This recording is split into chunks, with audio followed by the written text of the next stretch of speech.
Okay, so this is chapter 2 of the Hunger Games. So we found out in chapter 1 that um, even though Katniss' sister Primrose had only had her name entered once because she just turned 12, she was chosen. And so this is the reaction after her sister, the only one she says she actually loves. This is the reaction from her in chapter 2.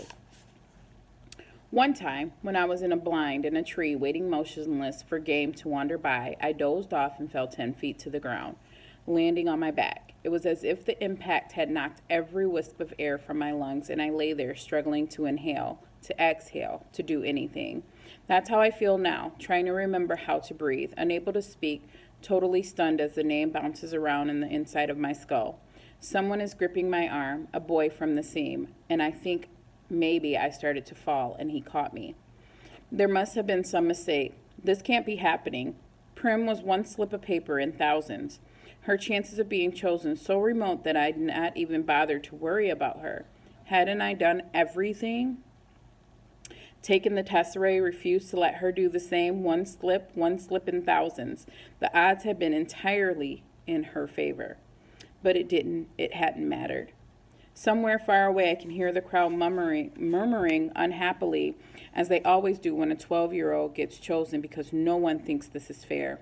And then I see her, the blood drained from her face, hands clenched and fists at her side, walking with stiff, small steps up toward the stage, passing me, and I see the back of her blouse has become untucked and hangs out of her shirt. It's this detail, the untucked blouse forming a ducktail, that brings me back to myself. Prim! The strangled cry comes out of my throat, and my muscles began to move again. Prim! And I don't need to shove through the crowd. The other kids make way immediately, allowing me a straight path to the stage. I reach her just as she is about to mount the steps. With one sweep of my arm, I push her behind me. I volunteer! I gasp. I volunteer as tribute. There's some confusion on the stage. District 12 hasn't had a volunteer in decades, and the protocol has become rusty. The rule is that once a tribute's name has been pulled from the ball, another eligible boy, if a boy's name has been read, or a girl's, if a girl's name has been read, can step forward to take his or her place. In some districts in which winning the reaping is such a great honor, people are eager to risk their lives. The volunteering is complicated. But in District 12, where the word tribute is pretty much synonymous with corpse, volunteers are all but extinct. Lovely, says Effie Trinket, but I believe there's a small matter of introducing the reaping winner and then asking for volunteers. And if one does come forward, then she trails off, unsure of herself. What does it matter, says the mayor. He's looking at me with a pained expression on his face. He doesn't know me really, but there's a faint recognition there. I'm the girl who brings the strawberries, the girl his daughter might have spoken of on occasion, the girl who 5 years ago stood huddled with her mother and sister as he presented her, the oldest child, with a medal of valor, a medal for her father vaporized in the mines. Does he remember that? What does it matter, he repeats gruffly. Let her come forward. Prim is screaming hysterically behind me. She's wrapped her skinny arms around me like a vice. No, Katniss, no, you can't go. Prim, let go, I say harshly, because this is upsetting me and I don't want to cry. When they televise the replay of the reapings tonight, everyone will make notes of my tears and I'll be marked as an easy target, a weakling. I will give no one that satisfaction. Let's go. I can feel someone pulling her from my back. I turn and see Gale has lifted Prim off the ground and she's thrashing in his arms. Up you go, Catnip, he says in a voice he's fighting to keep steady. And then he carries Prim off toward my mother. I steel myself and climb the steps. Well, bravo, gushes Effie Trinket. That's the spirit of the games. She's pleased to finally have a district with a little action going on in it. What's your name? I swallow hard. Katniss Everdeen, I say. I bet my buttons that was your sister. Don't want her to steal all the glory, do we? Come on, everybody. Let's give a big round of applause to our newest tribute, trills Effie Trinket. To the everlasting credit of the people of District 12, no one claps. not even the ones holding betting slips, the ones who are usually beyond caring, possibly because they know me from the Hob, or knew my father, or have encountered Prim, who no one can help loving. So instead of acknowledging applause, I stand there unmoving, while they take part in the oldest form of dissent they can manage, silence, which says, we do not agree, we do not condone, all of this is wrong. Then something unexpected happens. At least I don't expect it, because I don't think of District 12 as a place that cares about me. But a shift has occurred since I stepped up to take Prim's place, and now it seems I have become someone precious. At first, one, then another, then almost every member of the crowd touches the 3 middle fingers of their left hand to their lips and holds it out to me. I'm sure you guys have seen that in the movie. If you haven't seen the movie, that's where that comes from. Not in the middle of the film. It comes straight at the beginning. Hand to their lips and holds it out to me. It is an old and rarely used gesture of our district, occasionally seen at funerals. It means thanks. It means admiration. It means goodbye to someone you love. Now I am truly in danger of crying, but fortunately Haymitch chooses this time to come staggering across the stage to congratulate me. Look at her! Look at this one, he hollers, throwing an arm around my shoulders. He's surprisingly strong for such a wreck. I like her! His breath reeks of liquor, and it's been a long time since he's bathed. Lots of... He can't think of the word for a while. Spunk, he said triumphantly. More than you. He releases me and starts for the front of the stage. More than you, he shouts, pointing directly into the camera. Is he addressing the audience, or is he so drunk he might actually be taunting the Capitol? I'll never know, because just as he's opening his mouth to continue, Haymitch plummets off the stage and knocks himself unconscious. He's disgusting, but I'm grateful. With every camera gleefully trained on him, I have just enough time to release the small choked sound in my throat and compose myself. I put my hands behind my back and stare into the distance. I can see the hills. I climbed this morning with Gail. For a moment, I yearned for something, the idea of us leaving the district, making our way into the woods. But I know it was right about not running off, because who else would have volunteered for Prim? Haymitch is whisked away on a stretcher, and Effie Trinket is trying to get the ball rolling again. What an exciting day, she warbles as she attempts to straighten her wig, which has listed severely to the right. But more excitement to come. It's time to choose our boy tribute. Clearly hoping to contain her tenuous hair situation, she plants one hand on her head as she chooses the ball that contains the boy names and grabs the first slip she encounters. She zips back to the podium, and I don't even have time to wish for Gail's safety when she's reading the name. Peter Millark. Peter Millark. Oh no, I think, not him, because I recognize the name, although I've never spoken directly to its owner, Peter Millark. No, the odds are not in my favor today. I watch him as he makes his way toward the stage. Medium height, stocky build, ashy blonde hair that falls in waves over his forehead.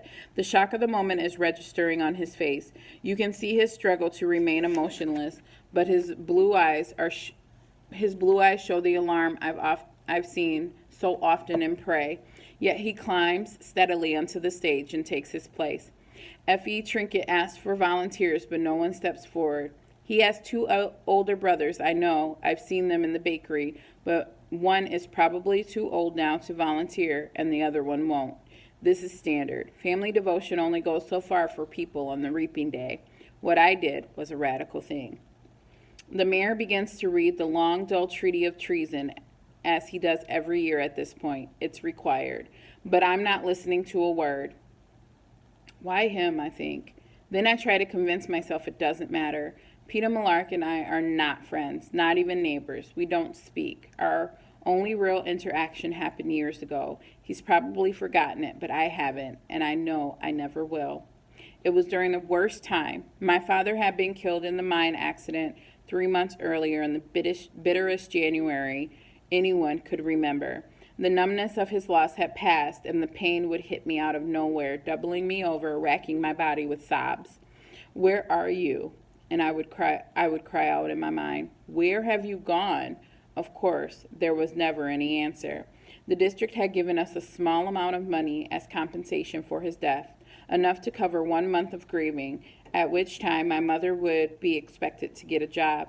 Only she didn't. She didn't do anything but sit propped up in a chair, or, more often, huddled under the blankets on her bed, eyes fixed on some small point in the distance.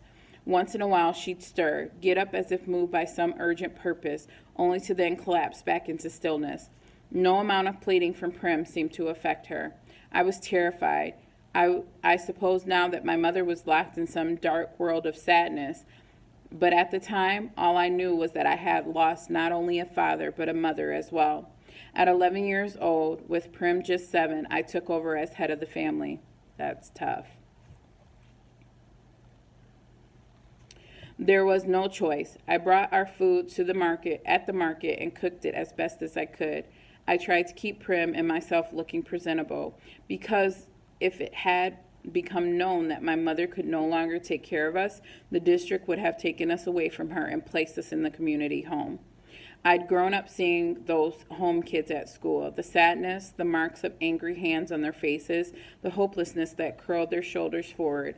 I could never let that happen to Prim. Sweet, tiny Prim, who cried when I cried before she even knew the reason, who brushed and plaited my mother's hair before we left for school, who still polished my father's shaving mirror each night because he hated the layer of coal dust that settled on everything in the seam.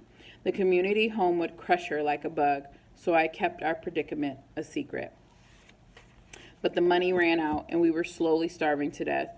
There's no other way to put it. I kept telling myself if I could hold out until May, just May 8th, I would turn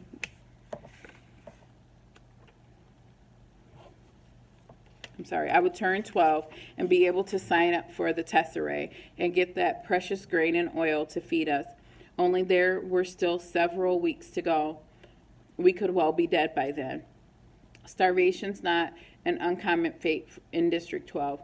Who hasn't seen the victims? Older people who can't work, children from a family with too many to feed, those injured in the mines, straggling through the streets, and one day you come upon them sitting motionless against a wall or lying in a meadow. You hear the wails from a house, and the peacekeepers are called in to retrieve the body.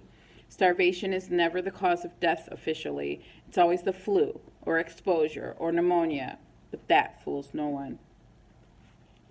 On the afternoon of my encounter with Peter Malark, the rain was falling in relentless icy sheets.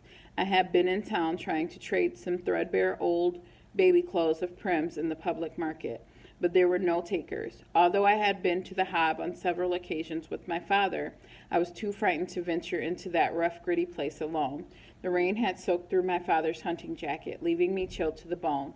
For 3 days, we'd had nothing but boiled water with some old dry mint I'd found in the back of a cupboard. By the time the market closed, I was shaking so hard I dropped my bundle of baby clothes in the mud puddle. I didn't pick it up for fear I would keel over and be unable to regain my feet. Besides, no one wanted those clothes. I couldn't go home because at home was my mother with her dead eyes and my little sister with her hollow cheeks and cracked lips. I couldn't walk into the room with the smoky fire from the damp branches I had scavenged at the edge of the woods after the coal had run out, my hands empty of any hope. I found myself stumbling along a muddy lane behind the shops that served the wealthiest townspeople. The merchants live above their business, so I was essentially in their backyards. I remember the outlines of garden beds not yet planted for the spring, a goat or two in a pen, one sodden dog tied to a post, hunched defeated in the muck. All forms of stealing are forbidden in District 12, punishable by death. Another thing that's punishable by death. But it crossed my mind that there might be something in the trash bins, and those were fair game. Perhaps a bone at a butcher's or rotted vegetables at the grocer's, something no one but my family was desperate enough to eat. Unfortunately, the bins had just been emptied. When I passed the baker's, the smell of fresh bread was so overwhelming I felt dizzy. The ovens were in the back with a golden glow spilled out the open kitchen door. I stood mesmerized by the heat and the luscious scent until the rain interfered, running its icy fingers down my back, forcing me back to life. I lifted the lid to the baker's trash bin and found it spotlessly, heartlessly bare.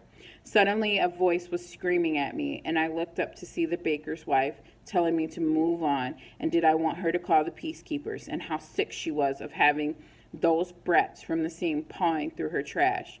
The words were ugly, and I had no defense.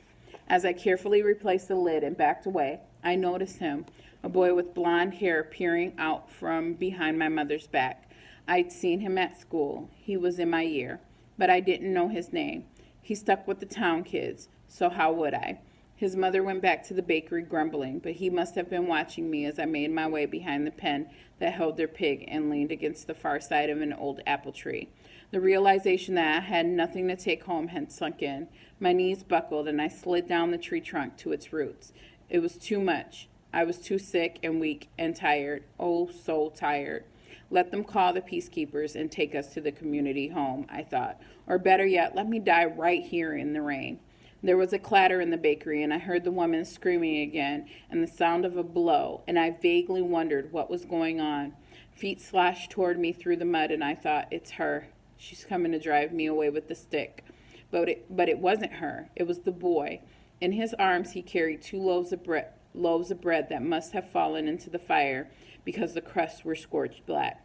His mother was yelling, "Feed it to the pig, you stupid creature! Why not? No one decent will buy burned bread."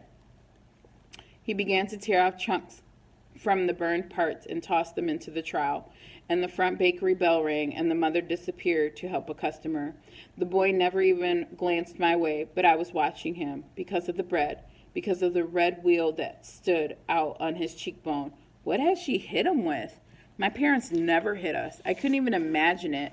The boy took one look back to the bakery as if checking that the coast was clear, then his attention back on the pig. He threw the loaf of bread in my direction. The second quickly followed. He slashed back to the bakery, closing the kitchen door tightly behind him. I stared at the loaves in disbelief. They were fine, perfect really, except for the burned areas. Did he mean for me to have them? He must have, because there they were at my feet. Before anyone would witness what had happened, I shoved the loaves under my shirt, wrapped the hunting jacket tightly around me, and walked swiftly away. The heat of the bread burned into my skin, but I clutched it tighter, clinging to life. By the time I reached home, the loaves had cooled somewhat, but the insides were still warm. When I dropped them on the table, Prim's hand reached to tear off a chunk, but I made her sit, forced my mother to join us at the table, and poured warm tea. I scraped off the black stuff and sliced the bread. We ate an entire loaf, slice by slice. It was good, hearty bread, filled with raisins and nuts. I put my clothes to dry at the fire, crawled into bed, and fell into a dreamless sleep. It didn't occur to me until the next day that the boy might have burned the bread on purpose, might have dropped the loaves into the flames, knowing it meant being punished, and then delivered them to me. But I dismissed this. It must have been an accident. Why would he have done it? He didn't even know me. Still, just throwing me the bread was an enormous kindness that would have surely resulted in a beating if discovered. I couldn't explain his actions. We ate slices of bread for breakfast and headed to school.